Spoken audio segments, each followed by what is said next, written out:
single dad mechanic offers his only warm meal to a mysterious, drenched woman in a desolate diner, completely unaware that she is the reclusive billionaire CEO who silently controls the entire city. This table is reserved for paying customers only.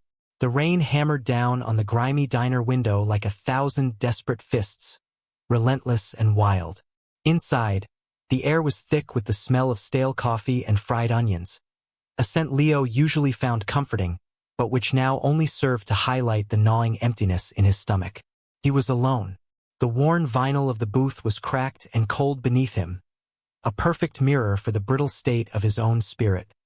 His hands, calloused and stained with engine grease that no amount of scrubbing could ever fully remove, trembled slightly as he wrapped them around a lukewarm cup of water. He had exactly $7.50 to his name until the end of the month. It was enough for the diner special: a plate of meatloaf, lumpy mashed potatoes, and a side of canned green beans. It was supposed to be his only real meal for the next 3 days. His daughter, Lily, was safe at home with their elderly neighbor, Mrs. Gable. She had eaten her portion of their dwindling supply of pasta, a small bowl he'd made sure was full before he left.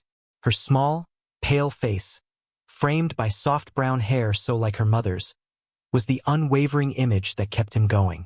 Her cough had been getting worse, a dry, rattling sound that echoed in the sterile silence of their tiny apartment at night. The medicine was expensive. The rent was due. Everything was a weight, a heavy fog that pressed down on his chest, making each breath a conscious effort. He was just so tired. A profound weariness had settled deep into his bones, a permanent resident in the hollow spaces of his heart, left behind when his wife, Maria, had been taken from them 2 years ago.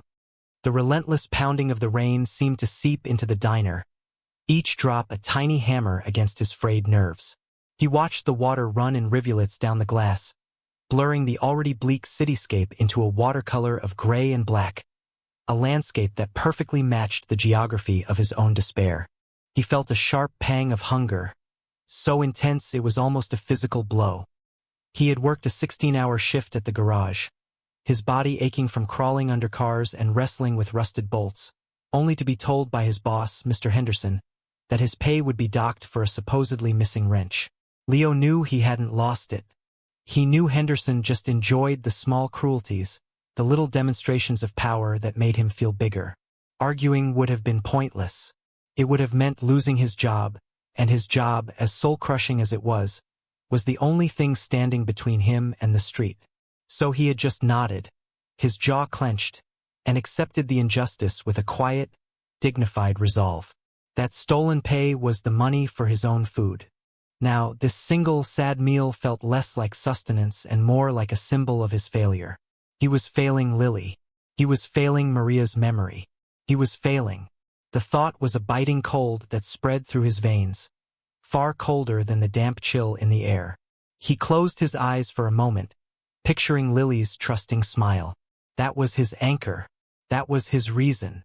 For her, he would endure anything. He would be strong. He would be unwavering. The diner door creaked open with a groan, letting in a gust of wind and a woman who looked as though she had been sculpted from the storm itself. She was soaked, her dark, expensive-looking coat dripping onto the checkered linoleum, her black hair plastered to her pale skin.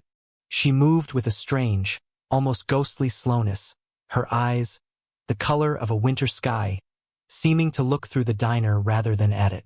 They were hollow, haunted eyes, filled with a raw, unspoken pain that Leo recognized instantly. It was the same desolation he saw in his own reflection on his darkest nights. She slid into a booth across from him, her movements stiff and brittle. The waitress, a tired-looking woman named Flo, stomped over, her patience already worn threadbare. "What can I get for ya, hon?" she asked, her voice sharp. The woman didn't even look up at the menu. She just stared at the worn formica tabletop, her hands trembling in her lap. "Just water," she whispered, her voice a fragile, cracked thing. Flo grunted and slapped a glass of water down before storming back to the counter. The woman didn't touch it. She just sat there, a portrait of shattered grace, lost in some private, unbearable world of grief. Leo watched her, and the gnawing in his stomach was suddenly replaced by a different kind of ache. It was a seismic pull of empathy, a profound recognition of a kindred spirit drowning in sorrow. He knew that look. He had lived with that look. He saw it in the mirror every morning. He didn't know it yet, but this moment, this simple observation in a dingy, forgotten diner, would change everything. The waitress brought his meal, the steam rising from the gray meatloaf in a sad little plume. The smell, which moments ago had been agonizingly tempting, now seemed almost obscene in the face of the woman's silent suffering. He looked at the plate, his one meal, his small moment of relief from the relentless hunger. Then he looked at her. Her shoulders were shaking, a barely perceptible tremor that spoke of a grief so deep it had become physical. He imagined Lily, grown up and alone, looking that lost. The thought was a physical pain, a splinter of ice in his heart. He hesitated for only a second. It was a brief, internal battle between his own desperate need and the overwhelming, selfless impulse to soothe the pain he saw in her. His own hardship felt small, manageable, compared to the abyss he saw in her eyes. His mother had always told him that the truest measure of a man was what he did when he had nothing to give. He stood up. The movement was slow, deliberate. He picked up his plate, the warmth of it a strange comfort against his cold hands. He walked over to her booth, his footsteps echoing in the sudden hush of the diner. He placed the plate gently on the table in front of her. She finally looked up, her gaze unfocused at first, then slowly sharpening on his face. Her eyes were glistening with unshed tears. He saw a flicker of confusion, of disbelief. He offered a small, sincere smile, though it felt unsteady on his lips. "I think you need this more than I do," he said, his voice quiet but steady. She just stared. She said nothing.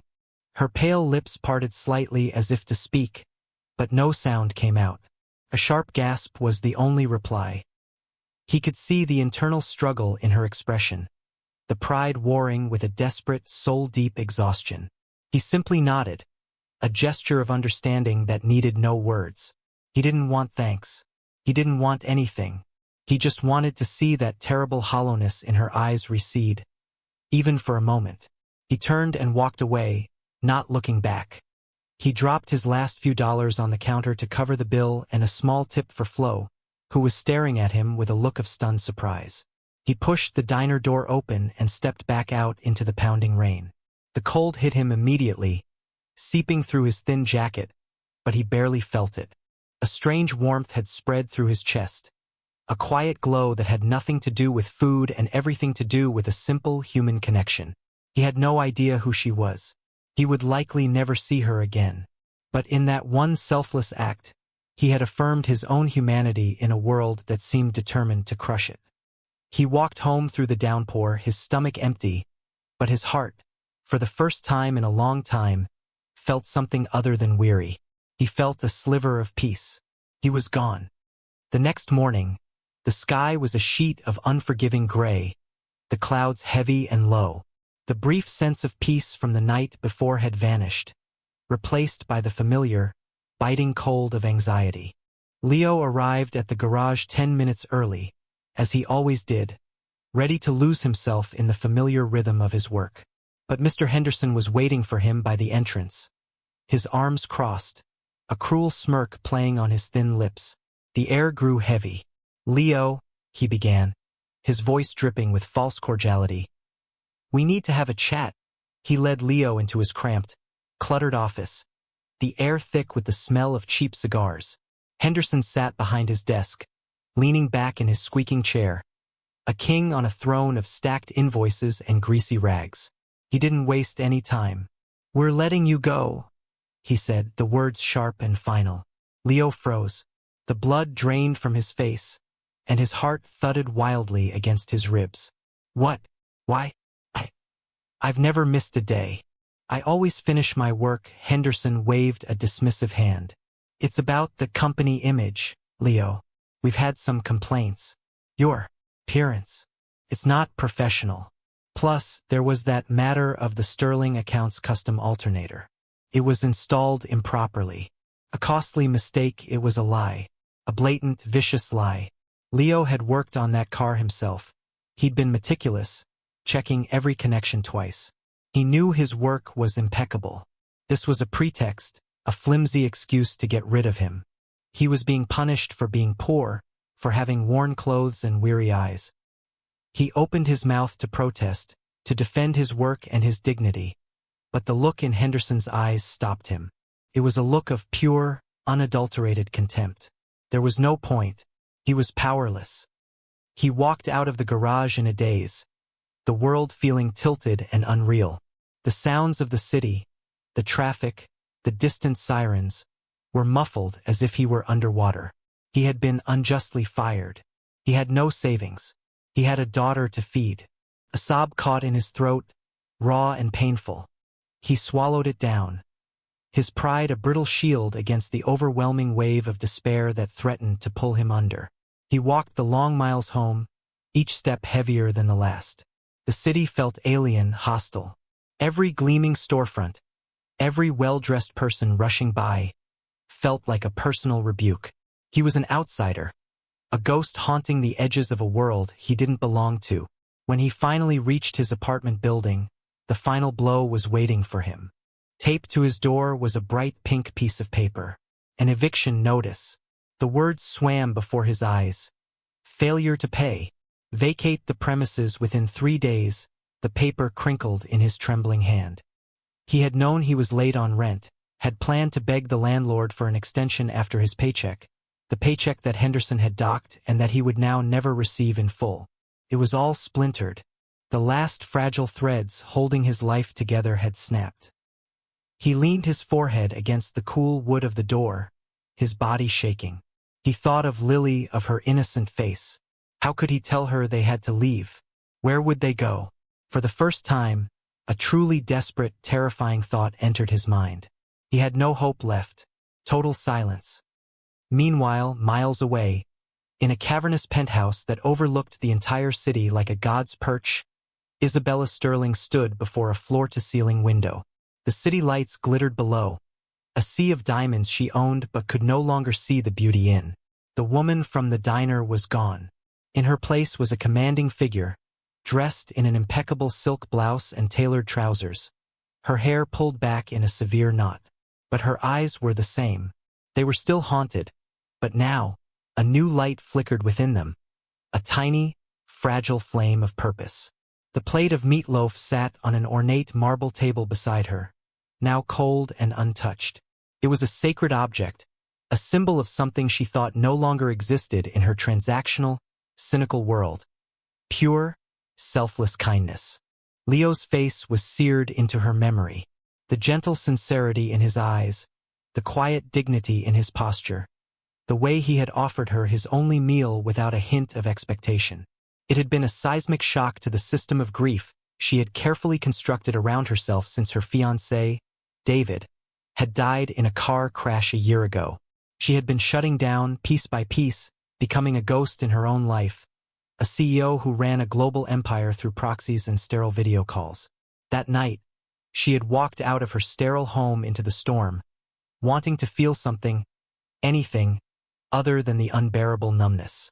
She had wanted to disappear into the city's anonymity, to sit in a place where no one knew her name. She had found Leo, or maybe he had found her. He hadn't known it, but he had thrown her a lifeline. He had reawakened her heart. Her security chief, Arthur, a former Special Forces soldier with a face like granite and unwavering loyalty, stood silently a few feet behind her. "You have a name?" she asked, her voice low but clear, echoing slightly in the vast room. "Leo Vance," Arthur replied, his tone flat and professional. "Mechanic at Henderson's Auto. A widower. One daughter, Lily." Age 6". He held out a thin tablet displaying Leo's entire life in cold, hard data. His wife's death certificate, his spotty employment history, his overdue bills. Isabella winced as if struck. The depth of his hardship made his act of kindness even more profound. He had given her everything when he had nothing. "And his current situation?" she pressed. Arthur's expression tightened almost imperceptibly. He was terminated this morning. False pretenses, it seems. And he received an eviction notice an hour ago. A cold fury, sharp and clean, cut through Isabella's grief. The injustice was galling. The world was rewarding cruelty and punishing virtue. She would not allow it. Not anymore. This man, this gentle, selfless man, had saved her. Now she would save him.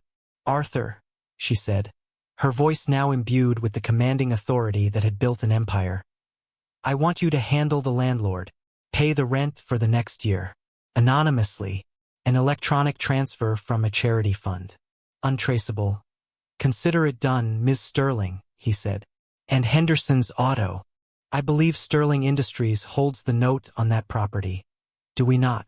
A slow, dangerous smile touched her lips. Yes, ma'am. We do. Good, she said, turning back to the window. Prepare the paperwork. I'm calling in the loan. Effective immediately, she watched the city lights. But this time, she saw them differently. They were not just distant, cold sparks. They were connections, a network of power she had ignored for too long. Now she would use it. A thick envelope, filled with crisp $100 bills, enough to cover rent and more, was slipped under Leo's door late that night by a shadowy figure. The next day, a large box from a high-end grocery delivery service appeared outside his apartment, filled with fresh food, juices, and a large bottle of the expensive children's cough syrup he could never afford. Leo, who had spent the night in a sleepless haze of panic, stared at the anonymous gifts with wide, disbelieving eyes. He thought it was a mistake. Then he thought it was a miracle. He clutched the money to his chest and wept, tears of relief and utter confusion washing over him.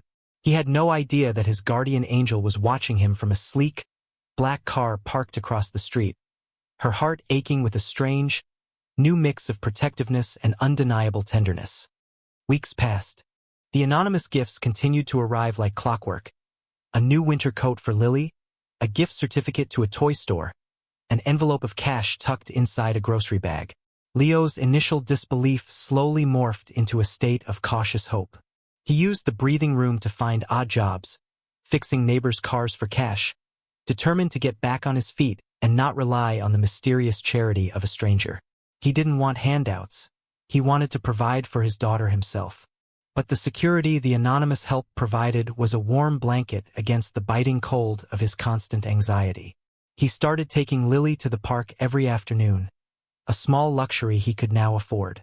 It was on one such afternoon, under the golden glow of the autumn sun, that his world shifted again. A vintage, unassuming car sputtered to a stop on the road beside the park, a plume of smoke billowing from its hood. A woman got out, looking frustrated. It was her, the woman from the diner. But she was different. Her hair was clean and styled.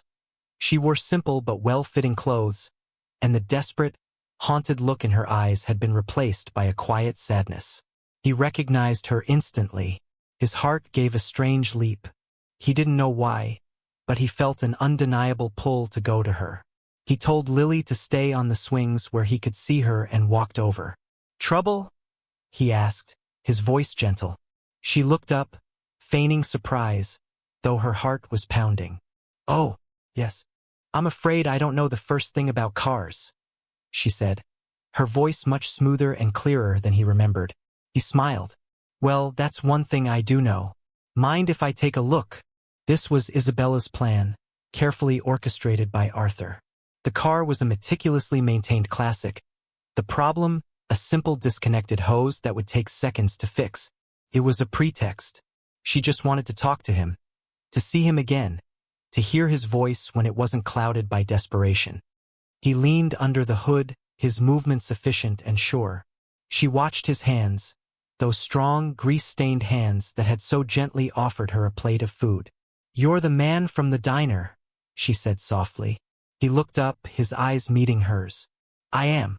And you're the woman who looked like she needed a warm meal." A faint blush colored her cheeks. "My name is Bella," she said, offering the shortened version of her name. "Leo," he replied, wiping his hands on a rag. He reconnected the hose with a soft click. There. Should be good as new. He closed the hood. I can't thank you enough, she said, her voice sincere. Both for this and for that night. He just shrugged. A small, self-effacing gesture. Everyone needs a little help sometimes. An easy silence fell between them. It wasn't awkward. It felt comfortable, familiar. Is that your daughter? She asked, nodding toward the swings. A wide, proud smile transformed Leo's weary face. That's my Lily. She's beautiful, Bella said, and the words were filled with a profound, almost wistful tenderness. They stood there for a long time talking. He told her about his job search, his voice free of self-pity, just stating facts. She listened with an intensity that made him feel truly seen. She told him she was an art consultant, a vague half-truth that explained her free time. Before they parted, she asked if she could buy him a coffee sometime to thank him properly. He agreed. He felt a lightness he hadn't felt in years. He didn't know he was being carefully, gently drawn into a new life. He just knew he liked the way her sad eyes seemed to brighten, just a little, when he smiled. Their coffee meeting turned into a weekly ritual. They met in a quiet, unassuming cafe, a neutral ground where the billionaire and the mechanic could just be Bella and Leo. It was in that safe, warm space, surrounded by the soft hush of conversation and the aroma of brewing coffee, that they began to build a bridge between their two vastly different worlds. One rainy afternoon, sitting in their usual booth, the pathetic fallacy of the weather seemed to give Leo the courage to speak of things he usually kept locked away. He told her about Maria. He spoke of their whirlwind romance, of her infectious laugh, of the way she could make even their tiny, cramped apartment feel like a palace. He described the sudden, brutal illness that had stolen her from them, the sterile silence of the hospital room, the unbearable weight of telling a 4-year-old that her mommy wasn't coming home. As he spoke, his voice cracked, and a single tear traced a path through the faint grime on his cheek. He didn't wipe it away. Bella didn't offer empty platitudes or say, "I'm sorry for your loss," instead. She just listened, her gaze steady and unwavering. She watched him with a profound empathy that was a balm to his raw, unspoken grief. When he finished, she simply reached across the table and placed her hand over his. Her touch was light, but it felt like an anchor. "Thank you for telling me," she whispered. Then it was her turn. She told him about David. She spoke of his passion for architecture, his terrible jokes, his dream of building affordable, beautiful housing for families. She described the night of the crash, the phone call that had splintered her world into a million pieces, the cavernous silence that had followed. She confessed that for the past year, she had been sleepwalking through life, a hollow shell of the person she used to be. "That night in the diner," she said, her voice trembling, "I was at the end of my rope. I felt invisible. And then you saw me. You didn't know who I was, or what I had. You just saw a person who was hurting, and you gave. You gave everything you had to give. You made me feel visible again." Leo, in that small cafe, over lukewarm coffee, two lonely souls, shattered by grief, found a common ground. They had forged a bond not of pity, but of shared understanding. It was a tender, sacred connection built on the foundations of their deepest wounds. He saw past the quiet sadness in her eyes to the strength within. She saw past his worn clothes and calloused hands to the pure, innocent heart that beat beneath. They were falling in love, and neither of them was ready to admit it. For Lily's 7th birthday, Leo wanted to do something special. Fueled by a newfound confidence from his friendship with Bella and the continued stability from his anonymous benefactor, he had saved every spare dollar from his under-the-table repair jobs. He made a reservation at the Gilded Lantern, one of the city's most ornate and expensive restaurants. It was foolish, an extravagance he couldn't truly afford, but he wanted to give his daughter one perfect, magical memory. He wanted her to feel like a princess for a night. He had even invited Bella to join them, to share in the celebration. He and Lily arrived first, dressed in their best, which for Leo was a slightly too small jacket he'd found at a thrift store, and for Lily was a simple pink dress Mrs. Gable had sewn for her. They were immediately out of place. The restaurant was a cavernous space of polished marble, gleaming crystal, and the soft hush of money. The patrons were all impeccably dressed, their conversations a low, confident murmur. The manager, a tall, thin man named Mr. Abernathy with a sneer permanently etched onto his face, glided toward them. His eyes swept over Leo's worn jacket and Lily's simple dress with undisguised disdain. "May I help you?" he asked, his voice dripping with condescension. "Yes, I have a reservation." "For Vance," Leo said, trying to keep his voice steady. Abernathy made a show of checking his large, leather-bound book. "Ah, yes, the two-person party." He looked from Leo to Lily and back again, a cruel smile touching his lips. "I'm afraid there's been a mistake. This table is reserved for paying customers only." The insult was clear, sharp, and public. A few nearby diners turned to stare. Leo felt a hot flush of shame creep up his neck. "I am a paying customer," he said through clenched teeth. Lily clutched his hand, her small face filled with confusion and fear. Abernathy let out a quiet, derisive chuckle. "Sir, please, let's not make a scene. It's clear you do not belong here. This establishment has standards. Perhaps a diner would be more suitable for your budget." He was speaking loudly now, deliberately drawing attention. The humiliation was unbearable. Leo's dignity, the one thing he had clung to through all his hardship, was being publicly stripped from him, right in front of his daughter. Lily's eyes welled up with tears. "Daddy, I want to go home," she whispered, her voice trembling. Leo's heart shattered. He bent down, his own eyes glistening. "Okay, sweetie, we'll go." He stood up, ready to retreat, to swallow the bitter poison of this man's cruelty. He was defeated. Just then, the ornate double doors of the restaurant swung open. A commanding presence entered, and a sudden, sterile silence fell over the room. It was Isabella. She was not Bella, the art consultant in simple clothes. This was Isabella Sterling, the hidden savior, dressed in a sleek, dark dress that spoke of quiet, immense power. Her gaze, cold and sharp as a diamond, swept the room and landed on the scene at the front. She took in Leo's shattered expression, Lily's tear-streaked face, and Abernathy's smug sneer. A dangerous calm settled over her features. She walked forward, her heels clicking softly on the polished marble floor. Her movement was fluid, powerful, and utterly confident. "Mr. Abernathy," she said, her voice quiet but carrying an undeniable authority that cut through the silence. Abernathy's demeanor changed instantly. He bowed slightly, his face transforming into a mask of fawning servitude. "Ms. Sterling, what an unexpected honor. We weren't aware you were dining with us tonight." "I'm not," she said, her voice like ice. "I am meeting my friends," she gestured to Leo and Lily. Abernathy froze, his eyes darting between the powerful CEO and the mechanic he had just humiliated. Confusion warred with dawning horror on his face. These are your friends?" he stammered. "They are," Isabella said, stepping to stand beside Leo, placing a protective hand on his arm. She looked directly at Abernathy, her eyes unwavering. "And I just overheard you telling them they do not belong here. You spoke of standards. Let me tell you about my standards, Mr. Abernathy. My standard is decency. My standard is compassion. My standard is kindness. This man," she said, her voice ringing with passion, "embodies those standards more than anyone I have ever met. He is a better man than you will ever be.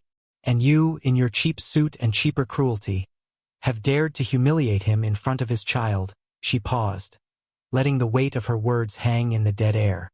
"You are fired," she said, the words simple, declarative, and absolutely final. "And you should know that Sterling Industries owns this building. In fact, we own the parent company of this entire restaurant chain. So you are not just fired from this establishment. You are fired from the industry. Your career is over. Now get out of my sight." Abernathy's face was a mask of pale, sweaty shock. He opened and closed his mouth like a fish, but no words came out. He turned and practically fled, a public spectacle of his own making.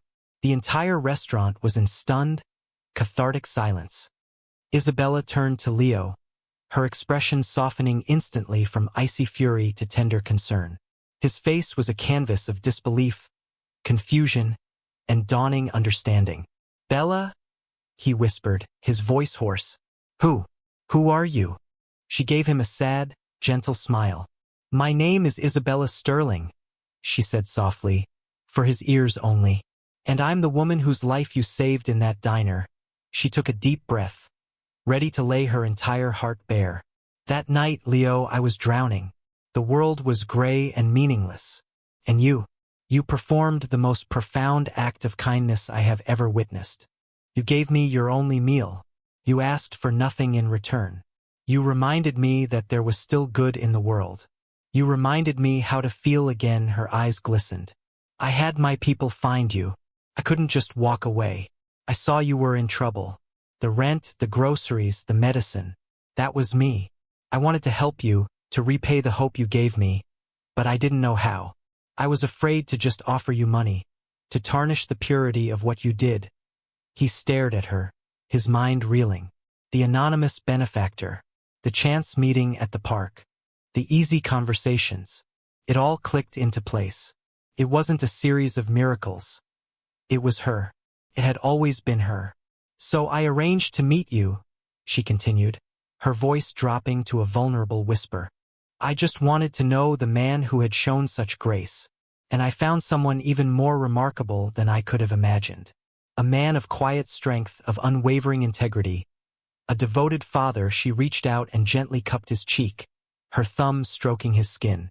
"I didn't intend for this to happen, Leo. But over these past few weeks, I haven't just admired you. I've fallen in love with you." The declaration hung in the air, a sacred, undeniable truth. He looked into her eyes and saw no deceit, only raw, honest emotion. The wall he had built around his heart after Maria's death crumbled. The weariness, the despair, the loneliness. It all washed away, replaced by a seismic wave of hope. He leaned in, and in the middle of the silent, staring restaurant, he kissed her. It was a kiss of gratitude, of relief, of a shared future dawning in the wreckage of their shared pasts. He had saved her soul, and she had saved his life. And together they were finally whole. 1 year later, the golden afternoon sunlight streamed through the large bay windows of a stately but comfortable home, illuminating the soft dust motes dancing in the air. The house was not an ornate, cold mansion, but a place filled with warmth, laughter, and the scent of baking cookies. In the lush green backyard, a healthy, vibrant Lily, her cheeks rosy and her cough long gone, threw a bright red ball for a golden retriever who bounded after it with joyful barks. She was the picture of a happy, carefree child.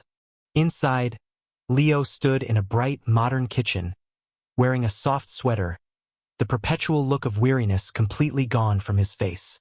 He looked strong, content, his hands no longer stained with grease but busy frosting a birthday cake for Lily. He was now the director of the Sterling Vance Foundation, a charitable organization Isabella had created and put him in charge of, dedicated to providing emergency assistance to single-parent families on the brink of poverty. He had found his purpose not just in fixing cars, but in fixing lives, using his own experiences to guide his compassionate work. Isabella entered the kitchen, wrapping her arms around him from behind and resting her chin on his shoulder. The hollow, haunted look was gone from her eyes, replaced by a deep, steady glow of love and peace. She had delegated most of the day-to-day operations of her empire, finding more joy in attending parent-teacher conferences and reading bedtime stories than in closing billion-dollar deals. She had found her home not in a penthouse, but with him. "The cake looks amazing," she murmured, kissing his neck. He turned in her arms, a slow, easy smile on his face. "Only the best for my girls," he said, his voice thick with emotion. He looked out the window at Lily, then back at the incredible woman in his arms. His life was unrecognizable from the desperate existence of a year ago. He had love. He had purpose. He had a family. It was all because of one small, selfless act in a lonely diner. He had given away his last meal and, in return, had been given the entire world. She leaned up and kissed him, a tender, lingering kiss filled with the unspoken promises of 1,000 happy tomorrows. They were no longer the virtuous sufferer and the hidden savior. They were just Leo and Isabella, and they were home. This story, at its heart, is a fable about the immense, often unseen power of a single act of kindness. It serves as a profound reminder that in a world that often feels transactional and cold, the currency of compassion holds the highest value. Leo, a man with nothing, gave everything he had, not for reward or recognition, but from a place of pure empathy. That selfless gesture became a catalyst, a single stone tossed into the still, dark waters of Isabella's grief, sending out ripples that not only saved her, but came back to save him in return. It teaches us that our own hardships do not give us an excuse to close our hearts. Rather, they can deepen our capacity to understand the suffering of others. It is a testament to the idea that true wealth is not measured in dollars, but in the positive impact we have on the lives of those we meet, and that sometimes the greatest miracles begin with the simple question, how can I help? If this story touched your heart and reaffirmed your faith in the goodness of people, please let it be more than just a passing moment of inspiration. Let it be a gentle nudge to look around your own world for opportunities to be a Leo to someone else's Isabella. You may not know the depths of the battles others are fighting, but a small gesture of generosity, a moment of sincere connection, can be the lifeline they desperately need. Kindness is a language everyone understands, and it is a gift everyone has the power to give. For more soul-stirring tales of love, redemption, and the extraordinary power of the human heart, be sure to like this video, share it with someone who might need a little hope today, and subscribe to Soulful Love Tales. Your support allows us to continue bringing you these inspiring stories that remind us of the light that can be found even in the darkest of times. We'll see you in the next one.